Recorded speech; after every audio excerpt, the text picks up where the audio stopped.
Okay, so we will be recording this session. So if anybody has any objections with the recording, please say so now. Okay. We were talking about last session. We were on the topic of normalization. So just a quick recap on normalization. Normalization is going to be this process we're going to follow where we're going to review the tables that we have in our database, the tables that we got from we obtained from the relational model. We're going to review these and validate and we're going to validate that the tables are congruent so as with regards to certain rules, so as to avoid our tables having any sort of possibility to have anomalies. Okay, either deletion, updating, or deletion, updating, or insertion anomalies. So this process, which is called normalization, follows a set of rules. Follows a set of rules that we're gonna follow, and we mentioned that these rules, we're talked about 3 rules. There's many other normalization rules that exist, but we're going to be focusing on the first 3 just to understand the concept of normalization. So the first normal form, or 1NF, means that the table should have a key, and all shall depend on that key. That's called a functional dependency, meaning that the table should have a key and it should be able to reference everything in the table with regards to that key. Then the second normal form says that first we have to be in the first normal form, and the table must have a key, and all shall be dependent on the whole key. And this is when we're talking about composite keys, or meaning keys that are comprised of more than one attribute. And this means that there's a functional dependency and there are no partial dependencies. And then in the third normal form, the table must have a key and all shall be dependent on the whole key and nothing but the whole key. That means that there should be a functional dependency, there should be no partial dependencies and no transitive dependencies. And also remember that in the first normal form, we also validate that the table should have atomic values. All of the fields or attributes have the different names, and the order of these doesn't matter. So those are also basic common sense rules that are validated there. So these are the 3 normalization forms that we need to validate whenever we have a table. So let's, and we had also talked about the different types of keys, okay?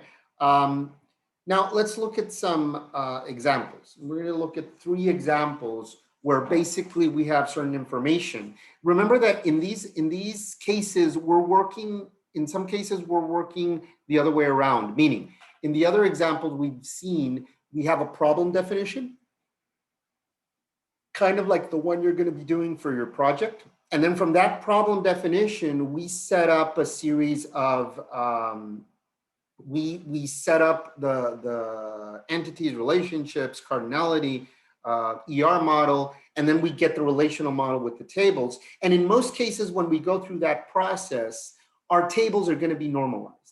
However, we can also work the other way around, and this might be the case for some of your projects also, that we might be looking at a piece of information, which is a report or a query that in the end we want to have. And from that, we're going to extract tables that generate the database. So we can be working both ways. So let's look at this. Let's look at some examples. Look at exercise or example number 1. We're going to be looking at the students table that we have there. What information do we have in that table? We've got alpha, which seems to be a student ID. We've got a name. we've got an email, we've got courses that the student is taking, and we've got grades related to these courses. And we want to review the normalization or try to normalize this table to try to leave it with a structure that's more congruent. Now, can somebody tell me what things that you notice in this table that tell us that this table isn't normalized? Can somebody look at the table and tell me something that, okay, this is a red flag. This is something that shouldn't be this way in the table. Remember what we talked about. Because they are in the grade points and in the courses, they are the three together and they need to be separated. Correct. Well done, Estrella. So we're noticing that here in courses, we've got 3 courses, we've got 3 grades. Just out of logic, we're assuming that this grade corresponds to the first course, this one to the second one, and this one to the third one, but that's confusing. The courses and the grades are grouped up together, right? And so that shouldn't be that way because these are not atomic values. Remember that for the table to be in the first normal form, it should have atomic values, meaning values that aren't divisible. Okay, so very good observation, Estrella. That's happening there. So let's start working on. There's some questions here that we need to answer. Is the students table in first normal form? No, it's not. Why? We just noticed that because of the atomic values. Let's go through these questions. If it's not in the first normal form, how can we reconfigure it? Is the resulting table in second normal form? If not, how can we, also reconfigure it and up to the point where we get it to the third normal form?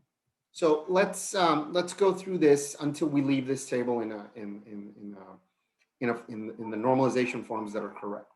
So first off, as Estrella mentioned, courses and grade points, these aren't atomic values.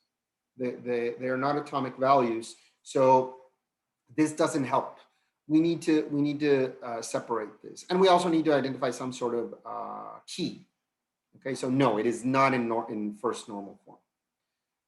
What could we do here? What could we do here to try to take this table or this structure into a normal form? Once we have the table, what we usually do is that we're going to try to separate that table into other tables, and all of the end result tables should be in the normalization form. So what could we do here? If we notice that courses and grade points aren't atomic, what could we do to this table to try to make it more user-friendly and try to take it toward the normalization form? Notice that in this table, all of the information is in one table. All of the information is in one table. Okay. What could we do here? Anybody have any ideas? Do another column or like by courses. Yeah, make a table for each course. Good. There's many things said here. Let me go through them. And before we do that, Ricardo, you also wanted to say something. Go ahead. Oh yeah, I was just agreeing with my other fellow classmates that we should totally make another table focused on the different grades that one student can make during multiple courses. Correct. So there's a couple of things that were said here. I think Estrella said add another field or something like that. We can also add fields if we wanted to. Just that if we add fields, we're making the original table larger, and we're still not removing the conditions that make it normal. That are creating the table to not be normalized. And so what we do is we should try to separate the table. So what you've been mentioning is correct. I think Andrea, Giselle, Ricardo, you're mentioning that we've got mixed information here in this table. We've got information that has to do with the students, but we also have information that has to do with the courses. We should separate these because right now everything's mixed up. So let's do that. First off, before we do that, that's the next step. Before we do that, we are going to organize the table. And so instead of having everything bunched up like we have it here, we're going to separate it so each of the rows has an atomic value. So now we know that each of the courses is assigned a certain grade point. But notice that there's a lot of information here that's redundant, okay? There's a lot of information that's redundant. So we've got John Doe repeated 3 times, Matt Smith, Tom Johnson, because we've got everything mixed up. So once we've unpacked the values, the table satisfies the first normalization because it's got a key. The values aren't atomic, but still it's not the best way of having the table. And so we go to the second normal form. The table isn't in the second normal form because there are partial dependencies. So the grade points in the courses, the grade points depend on the courses, but they also depend on the student. And so there's a partial dependency here. The grades only depend on the courses, the way we have it organized, but they should also be related to a particular student. So what we do here is what you guys were mentioning, what was mentioned by Andrea, Yesel, and Ricardo. We are going to, first off, modify the table so we can have a composite key, okay? A composite key is a key that combines the student and the courses. So now, specifically, if I look for a student and a course, I'm going to be able to obtain his or her grade because both of these are combined. And next up, we're going to separate. So now we're going to have a separate table that has the courses and the grades, and I'm going to relate this to the table that has the student and the courses. Okay, these are going to be related because there's a course ID here, and now we're going to have a combination. Therefore, if I want to know the information of John Doe, I know that he's going to be enrolled in these courses, but over here in the courses grades table, I'm going to have the course and the student, and I'm going to be able to know the grade that he or she has. Next up, we're going to review the tables, and we're going to notice that there are no transitive dependencies, meaning there isn't anything that depends only on one moment there isn't anything that depends just or rather, I'm sorry, the third normal form has to do that everything has to depend completely on the key. So for example, all of this information, John Doe, the courses depend completely on the primary key. Over here, the grade points are going to depend completely on the courses and student ID or alpha. And so there are no transitive dependencies. So this separation now generates tables that are going to be better structured than the original one that we had.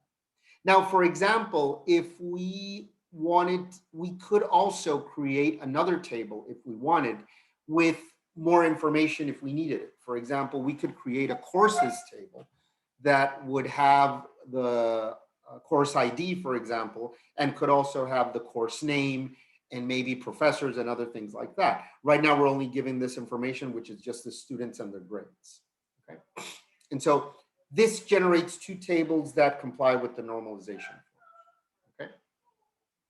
Okay. Questions with this with this example? Again, the only thing we're doing is separating the tables, so we don't have the problems with the atomic values, and also so we can reference them completely according to the primary to the keys that we have. Okay. Now let's look at another example. This example could also be something that you guys could be working on. Let's now assume that we have this report. Now the report is the end result that we want in the database. So let's assume that we want the database to generate this report. What is this report? This report has to do with a veterinary clinic. Okay, and what do we have here? We've got pets that have been attended for whatever procedure has been done. And so we've got a pet ID. Each pet has an ID. They have a pet name, a pet type, an age. We've got an owner, which is, in this case, Sam Cook. And there's many procedures that could have been done here. So there's a rabies vaccination. The dog apparently was wounded. A test that was done. And each of these has a date where the pet was attended. Also, each of the procedures has some sort of code to designate it. Notice also here that an owner can have different pets. Okay, so for example, Sam Cook has a dog and has a cat. Terry Kim has a dog and has a bird. Okay. What else? I'm going to ask you guys, so all of this information is here. I'm going to ask you guys a question. If I gave you this report and you were to identify entities, and you were trying to identify entities relating to this problem, what might be some entities that you can think about? Maybe the ID, the name, the type, the owner, the date. Well, Giselle, remember, this is also a review for the exam. What you just mentioned, Giselle, are attributes or Yes. fields. But what would be an entity? The vaccination and the test and that. This could be an entity, but what is the entity? I'm going to mark them here I'm going to mark them here. The procedure is an entity because we have different types of procedures. What can also be an entity from what we see here? The pet. The pet, correct. Giselle, the pet is an entity. What else could be an entity?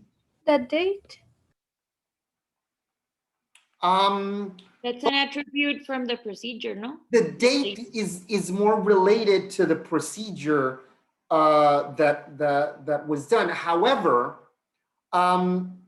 let's look at it this way. One thing is the procedure. So the procedure means rabies vaccination, okay? But the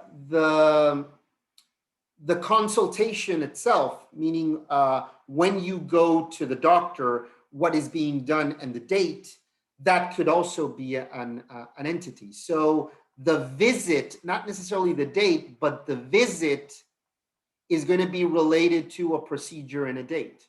What else could also Maybe the owner, the owner? because the owner has a cat and a dog, or if it Correct. has.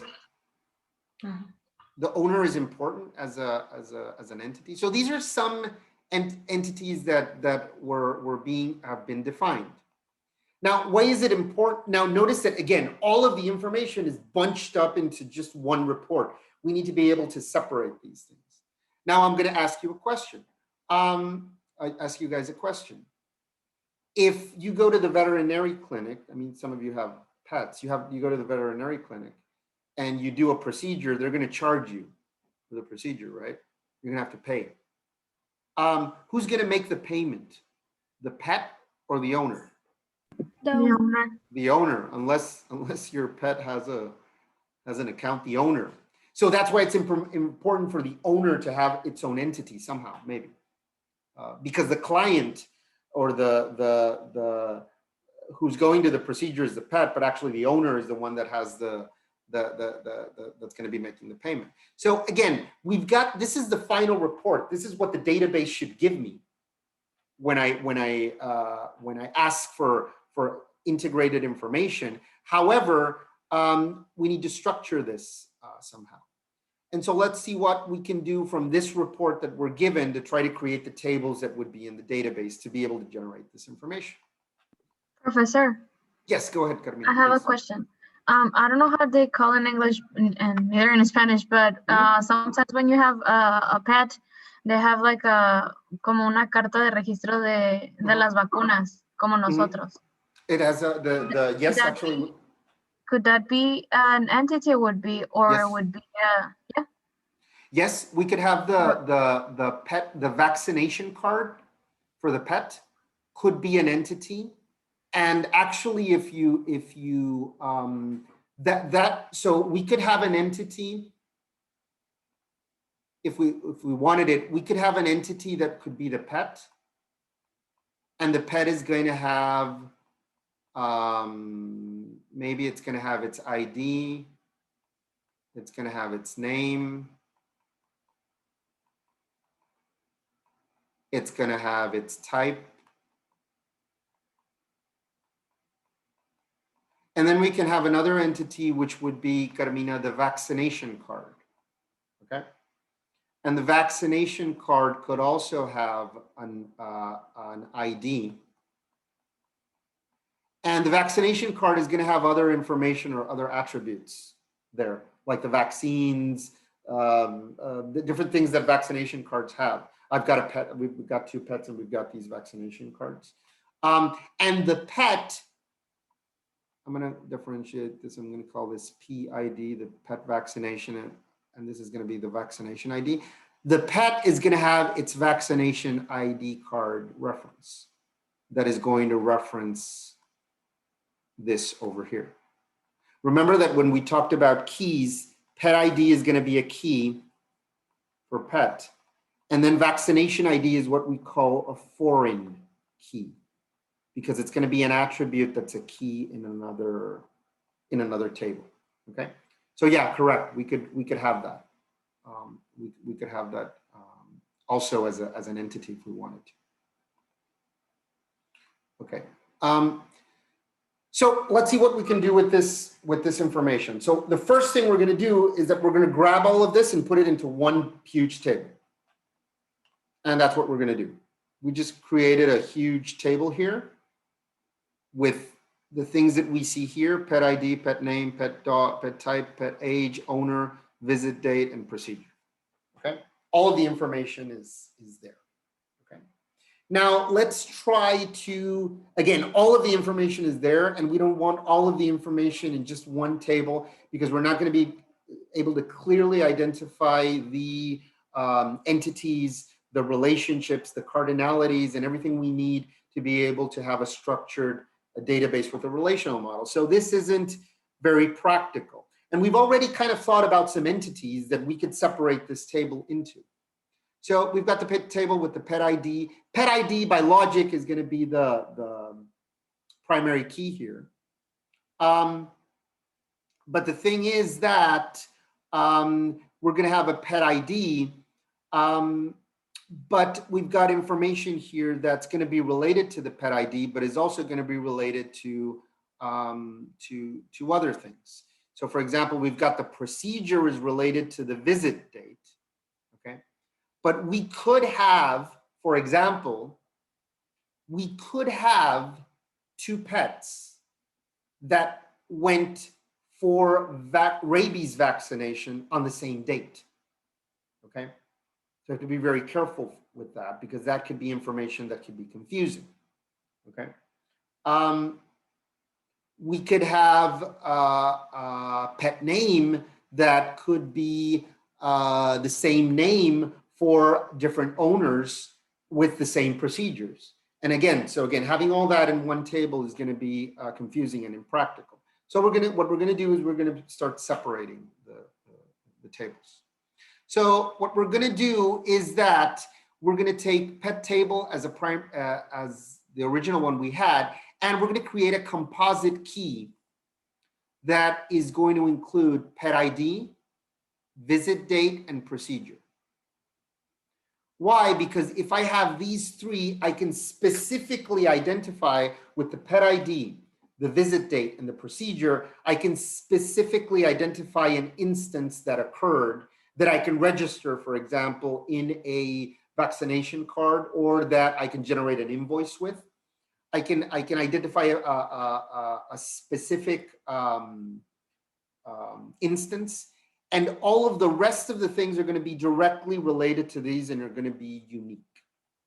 Now let's see if we can separate this table into more different tables. So we're going to do kind of what we talked about. Instead of having this whole large table, we're going to create a pet table, okay, with pet ID as a primary key. And what is the pet table going to have? A pet ID, the name, the age, and the owner, and the type.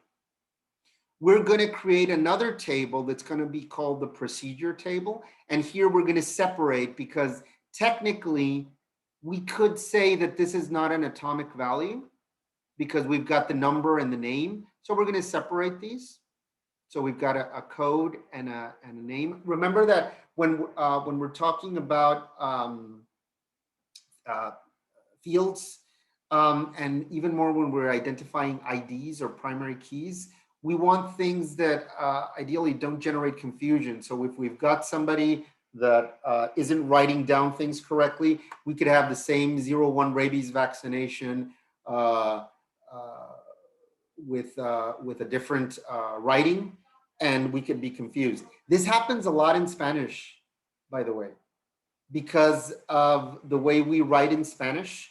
There can be two words that look the same, but are not the same because of the writing.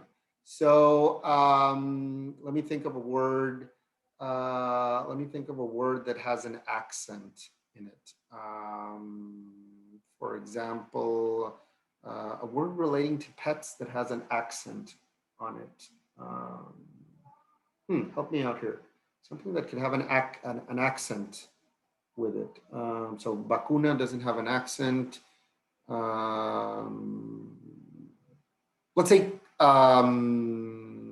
Let's say, for example, the word clinic in Spanish. So for example, if I write this, technically this is different from this.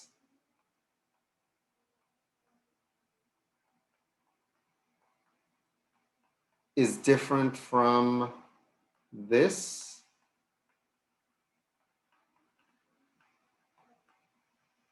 And it's different from this.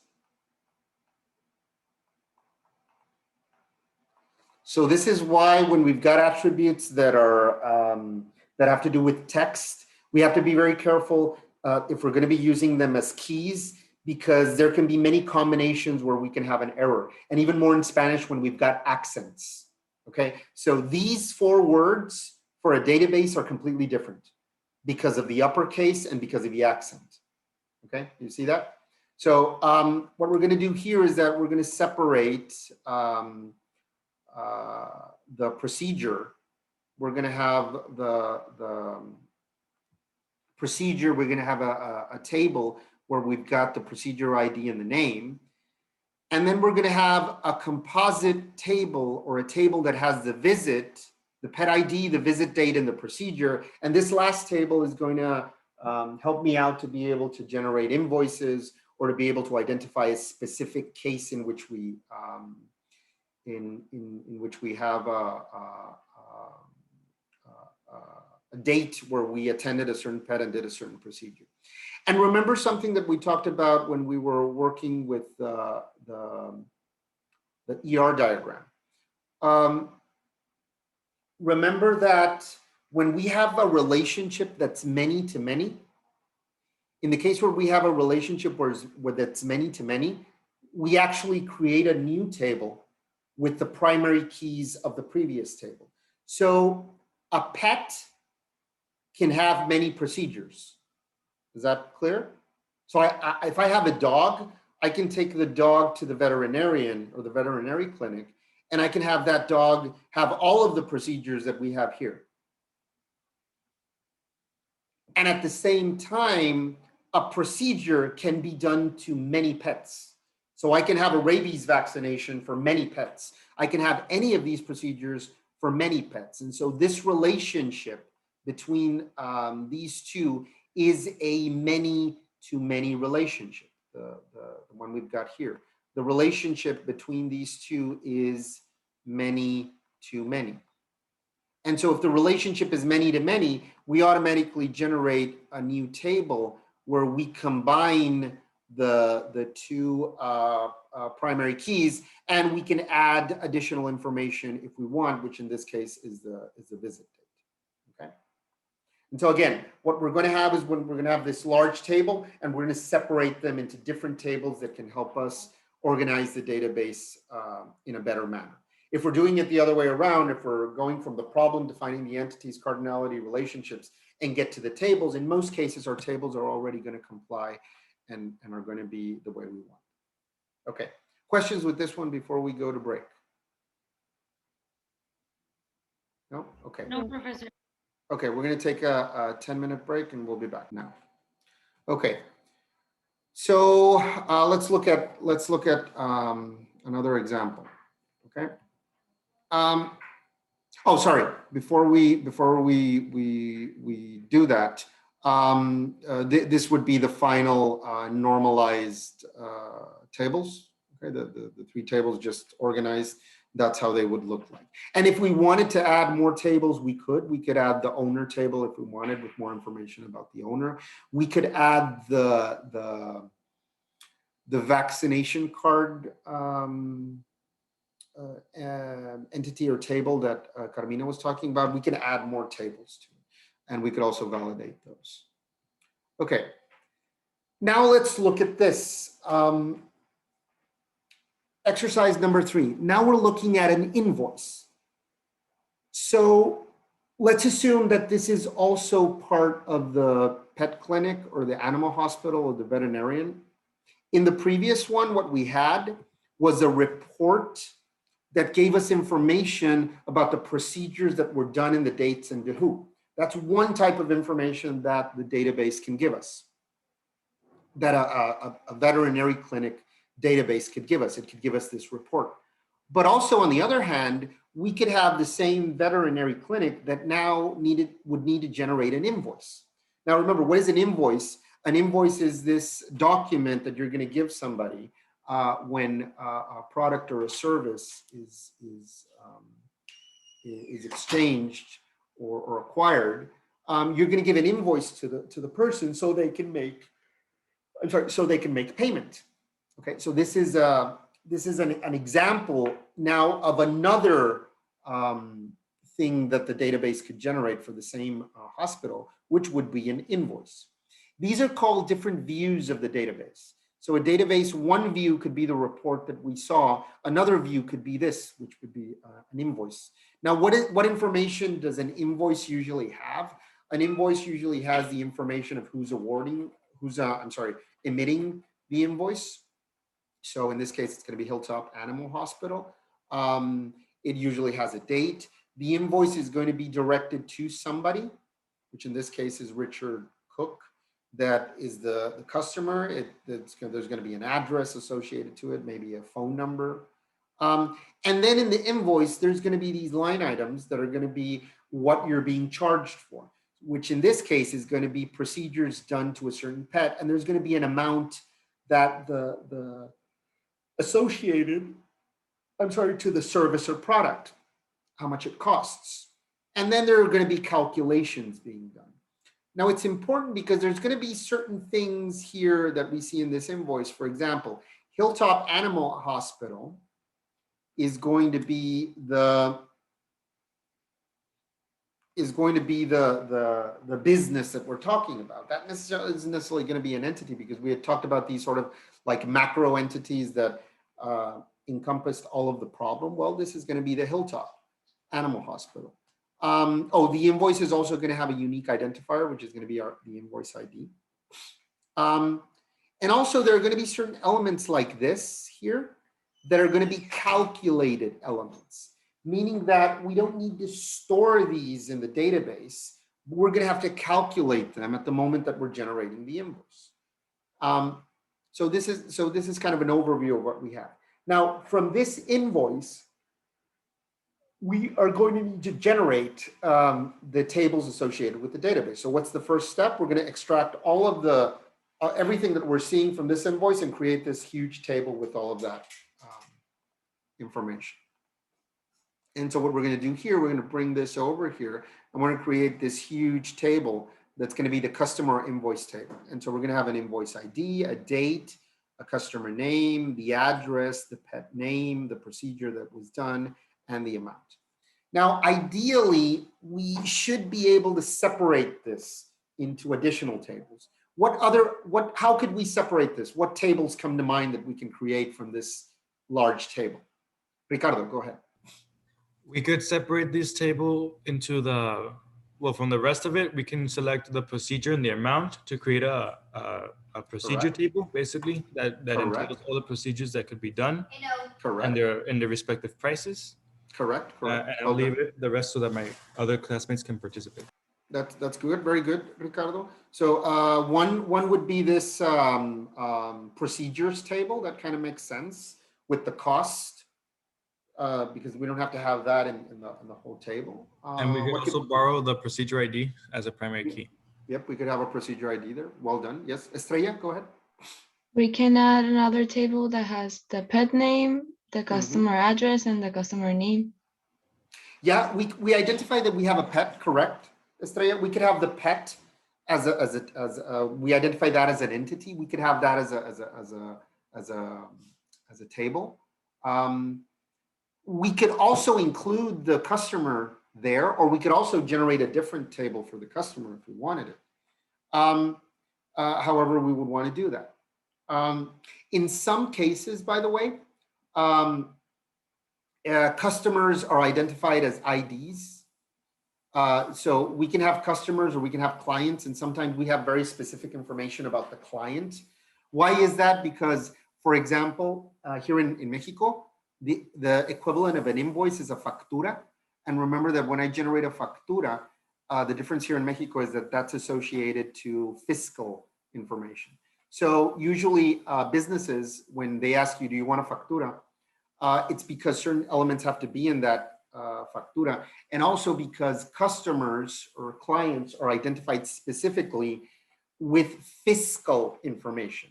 So usually we have the customer or the client information with fiscal information, the RFC, the address, and series of things. So we could also do that. So let's kind of untangle this table. We're going to first, from this table, we're going to identify the primary keys. We've got the invoice ID, but we're also going to associate it to the name.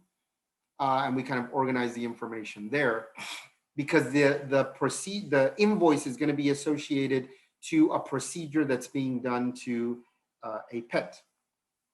Now we separate this into different tables. So we're going to have a pet table, like somebody mentioned over there. We're going to have a customer invoice table, because in the end, even though the procedure is going to be associated to a pet and a date and a cost, the invoice has to be directed to a customer. So we're going to have a customer invoice table here. And we're going to have a pet ID table. And then we're going to have an invoice and an invoice ID table that has the procedure and the amount. Carmina, yes, go ahead. Professor, I have a question. I don't know if you already passed this, but can, for example, the pet type, can it also, the pet type have like an ID for, I don't know, for ID for dogs, ID for cats? Yep. Yeah, that's a good observation, Carmina. Yes, we could do that. And why would that maybe make sense? Because right now, for this example, for example, we just have the pet name, and we might identify it as a dog, right? But different dogs, or dogs, have also different races, and the different races have different characteristics. So we might have a pet type table, Carmina, that would have an identifier for the pet type, but for a specific pet type. So 01 is going to be a dog that's Schnauzer. 02 is going to be a dog that's Chihuahua, or any other type. So that information might be useful. Okay, so that's correct. We could also have a pet type table that could have more information that we could have. So that could also be correct. And then, which is kind of what we're getting at here, we separate it into more tables. We're going to have a customer table that's going to have the information of the customer. We're going to have a pet table, which has the information of the pet. And the pet is going to have an ID, but the pet doesn't go into the veterinary clinic alone. The pet is also going to be associated to a customer. We're going to have a pet ID in the customer, and that's going to be kind of a composite key.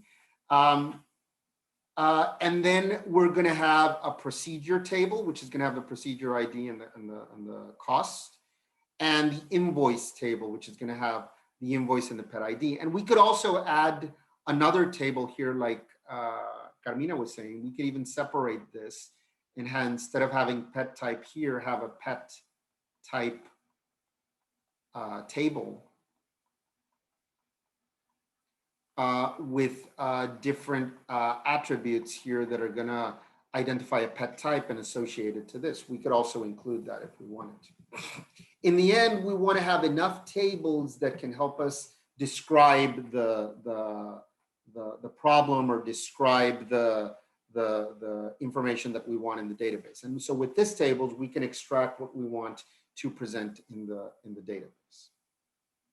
And these are examples of tables that comply with the normalization rules.